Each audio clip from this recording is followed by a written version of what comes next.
going on, guys? Jurassic here. Today we're playing Thrive Heavy Lies the Crown. This is a playtest for an upcoming city builder, so let's go and hop on into it. Select your province. We have Asnor, Dranoth, Idith, Melandu, Anor, Oshath, Upende, and Noswia. Dranorth sounds cool. Alright, so it looks like each of them have their own unique qualities, so we have the default flag here. Hold on, let's do something cool. What do we got? Heavy Lies the Crown, so we'll do with the crown. 2 months. Since the fall of Alamandor, since you gathered the survivors and set out for a new home.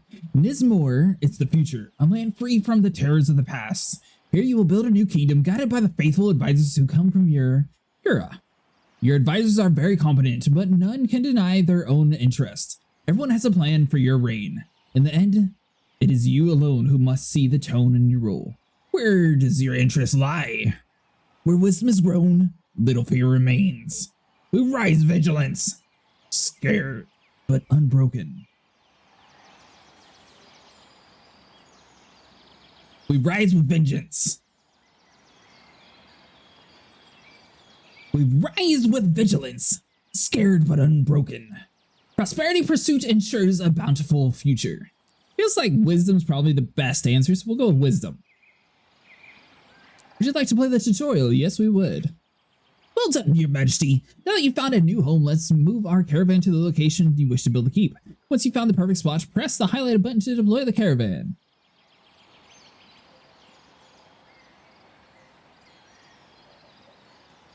Okay, so we click on the caravan, we have a build circle.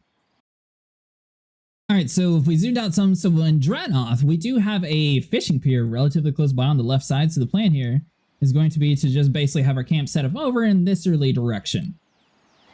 Having a natural road, that should give us a boost too. Alright, so let's click deploy. Provide means and goods to move people and resources across the lands of Nismor. Common uses include shipment of goods, conducting trade with nearby villages, and providing rations and supplies with your military units. Alright, so let's deploy our keep. And get it too close to the road, apparently. Alright, so all of our little workers are going to get to work. Now in the top right corner here, we can speed it up. That way we can get our keep built almost instantly. Just to speed up some of the tutorial here. Now it looks like we do have something missing. Looks like we're going to need a path, so hopefully we can pick this up and move it around. Oh, perfect. It automatically does it. Our next step should be the resource gathering and management. We should build a primitive stockpile to house what we collect. You can find it in the build menu within the farmer tab. A wise ruler also set up a reliable road network while placing buildings is a good move faster between buildings connected to roads. Additional information. Every kingdom receives 1 keep so that a hub of government and rule can be established. Later on, you'll be able to build an additional keep at a great expanse. Alright, so click the sickle. We have a primitive stockpile. Now, they wanted it to be kind of close to the road, so let's just do it here. A little odd having it right next to town, but you know what? We'll live with it. We got fast speed going on here, so we should be able to slap that down. I'm not sure how to send our guys out fishing. However, we do have like this little dock here, so I'm assuming we should be able to get some sort of fishery going on soon. Various structures have an area of influence. This is indicated by a colored border around the selected structure. All building citizens within these borders are affected by these structures, while the beyond the boundaries receive no benefits from them at all. Build a logger camp near trees. Alright, so we got that quarry camp near rocks. Simple. The logger camp is going to be found inside of logistics. So we want to try to build it right here. We don't have a road to there, so let's do bridge, dirt road. And connect it over to our guy. Like so. That's going to be building, so we got you going. Where's camp? Now we need to find some rocks around here. I mean, I'm not sure how much rocks we need. This is the only pile of rocks that I've found in this entire thing. So hopefully that classifies as enough for it to work. Alright, so we want the dirt road. So let's do... We're going to have to come and snap you in something around here. That way we have a path. That should be good. Manually adjust the area of influence of resource. Simply click on the structure and adjust the slider. Try this now by selecting one of your camps and adjusting the slider with the interface. So that would be you. How would we not want it bigger? Very weird. With building supply security, you can now shift our focus to two life necessities, food and water. We should first construct a food stores in the central location of the settlement. This will ensure all current and future residents within the area of influence have access to food. Okay, so that'd be inside of our, I think, farmer structures. Yep. Food storage. We want to put this kind of near a keep. So place you there. I know right now everything is turned crooked. That's fine. That's just how this village does. So we got you going. You'll be built. Then our village is going to need some houses, I'm assuming, eventually. Now, I was kind of hoping we'd be able to take use of this rebuilt road, but it looks like that might not be the case, so it might be a little bit better off if you build on the side, or like right in the middle instead of just on the sides. I'm not sure yet. Apple orchard. A sample food for your kingdom's population. What?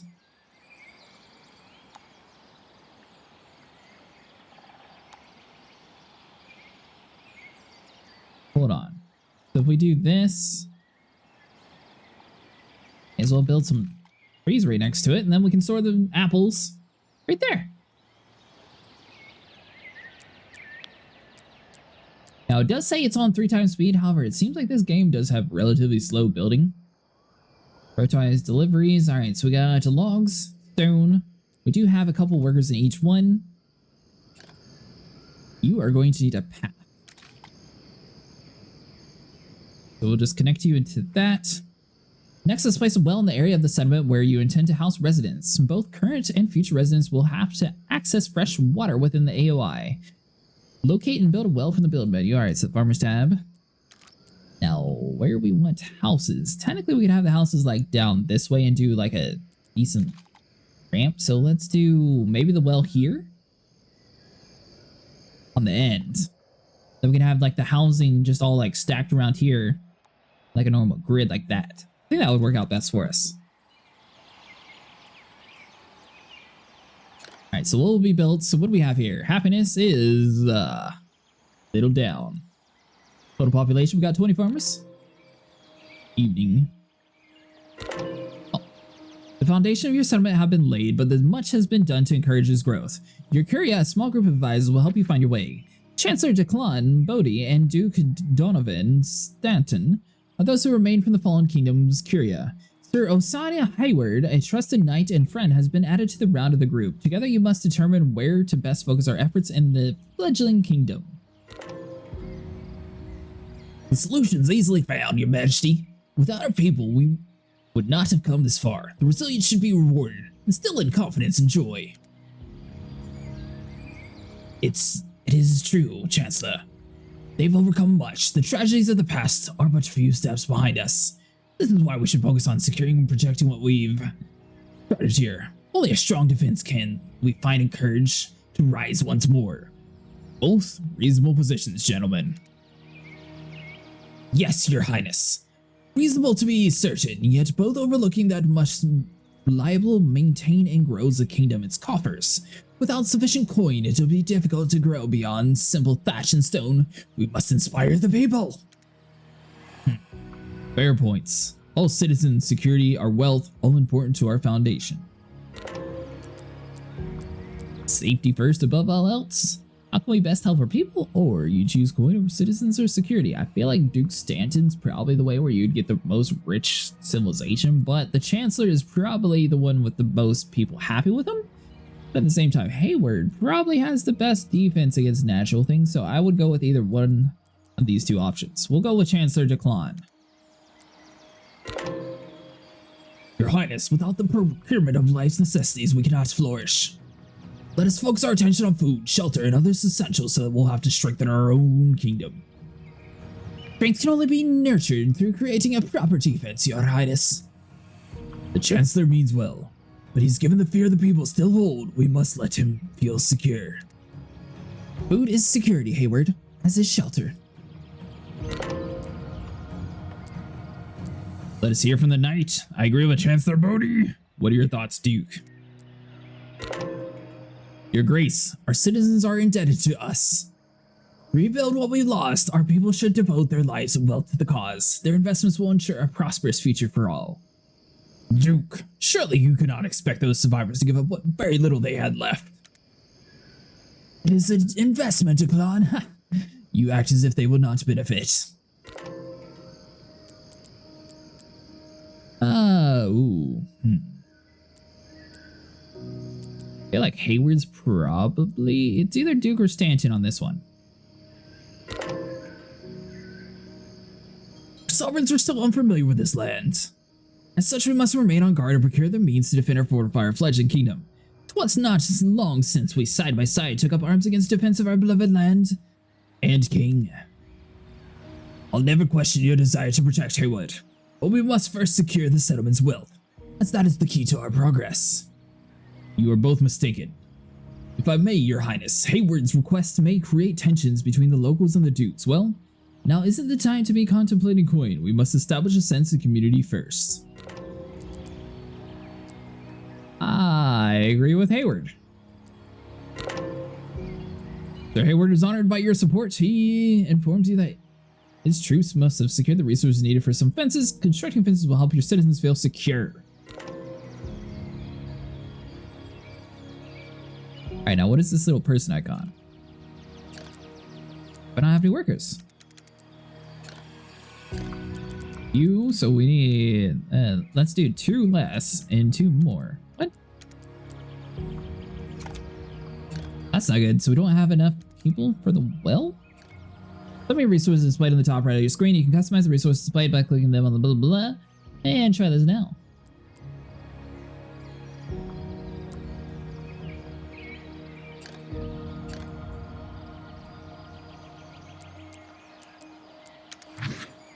Okay, so if you just click on this stuff, it sort of tells you a breakdown. Homes provide each class with a sense of security along with insight into the residents' happiness as well-beings. To prepare for new arrivals, we should construct a type of housing that'll desire. Build at least 12 farmer houses to provide living space for settlers. Additional homes to occupy newcomers in our community. You'll find them in the build menu with the farmers tab. Alright, so we got a farmer's hut.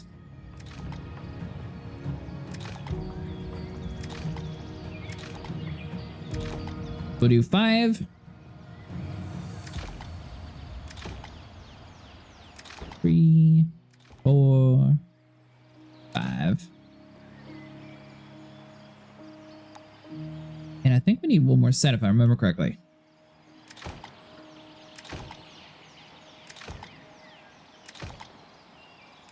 Because we can do it like this, then we can have the roads connected like on the backside here, and then they'll all be connected.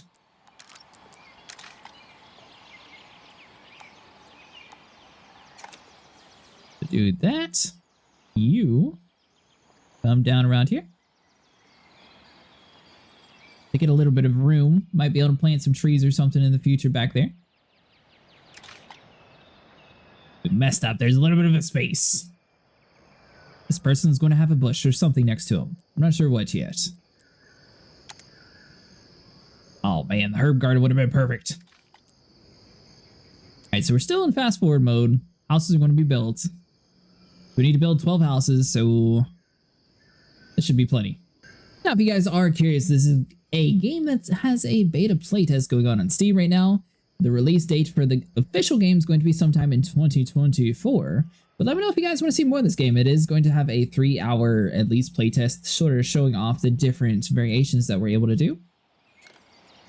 Looks like we are deeply hurt by the lack of people in this village. Let's support the housing interface. Click on one of the farmer houses and take a look at the information panel. Okay, so we click on you. Building health, residents' happiness, and level of active effects on the house. Additional information is tracked on the section of the interface. Building health drops if the building is damaged by fire, attacks, or revolts. When health drops below the maximum, structure requires repairs, which cost resources. The residents of the home are displayed here in addition to their names and occupants. If the residents' needs are met exceeded, residents will move in. The maximum inhabitants of a home depends on the class of houses. Farmer houses can hold a maximum of 4 people. Events that affect the homes are shown here, including nearby fire, attack, and disease. These effects can vary and their bonuses and penalties can stack. For example, 2 different penalties to production that occur in -5% penalty combine into a -10%. To grow your population, housing alone is not sufficient. You'll need to maintain your citizens' happiness. Your people have many different necessities, which vary from class to class and fall under 2 categories. Needs and luxuries. Needs are items essential to your population's survival, while luxuries are items that enrich their lives for better. By providing access to these, you'll quickly raise residents' happiness and allow additional people to inhabit available homes. Fulfilling your people's needs will display effects of their happiness. The resource bar displays the overall average happiness in the people and will further separate its class when hovered. Alright, so right now I think we're doing decent. I don't know what these symbols are that it's not telling us. So that is one thing that we gotta watch out for. And I'm not sure why I can't employ somebody there. So maybe we just don't have enough people yet? It looks like we got spots for them. The happiness icon will adjust the color to represent the present level. The lower the value of the drops, the more severe the impact across the province. Following the effects will occur: income tax reduction, production rate decrease, increased chance of sickness, and increased immigration rate.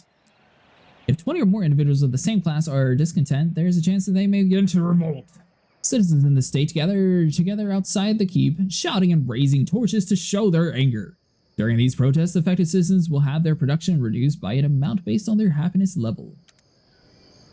Now that we have provided housing, we should ensure our people have another one of their critical needs met: firewood to warm their homes. This valuable resource is produced by a wood chopper. This building type can be found in the building menu in the farmer tab. Alright, so boom. And then wood chopper.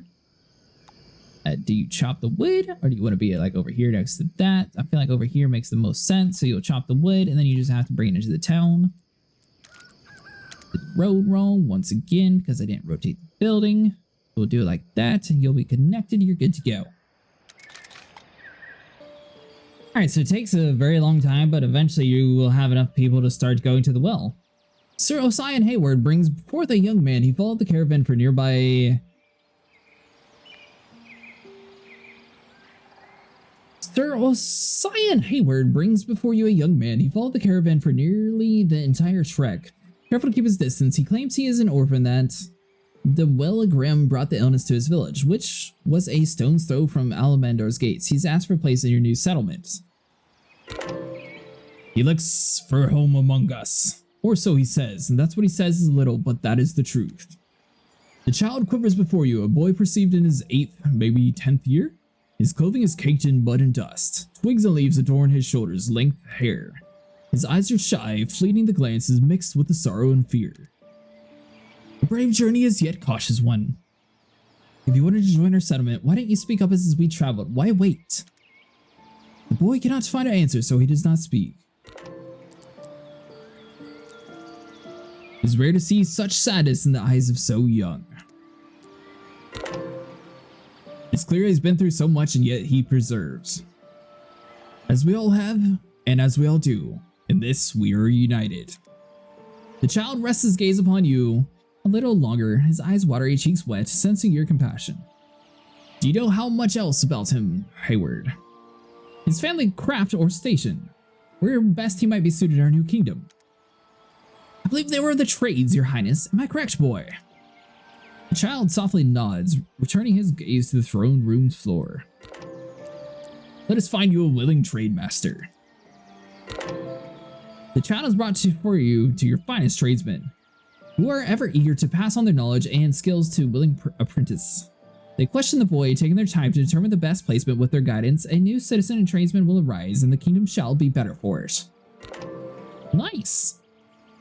Yeah, so I made the well a long time ago. I was looking to see if maybe we were supposed to build like on top of a water tile eventually, but I think it just takes a little bit of time, and then you'll eventually have enough workers head over to it. So I did take some off of our primitive stockpile, and this seems to be the only one that actually affects it, so maybe it's within a certain radius, but all their housing should have enough room to reach all of the different items that we build around here.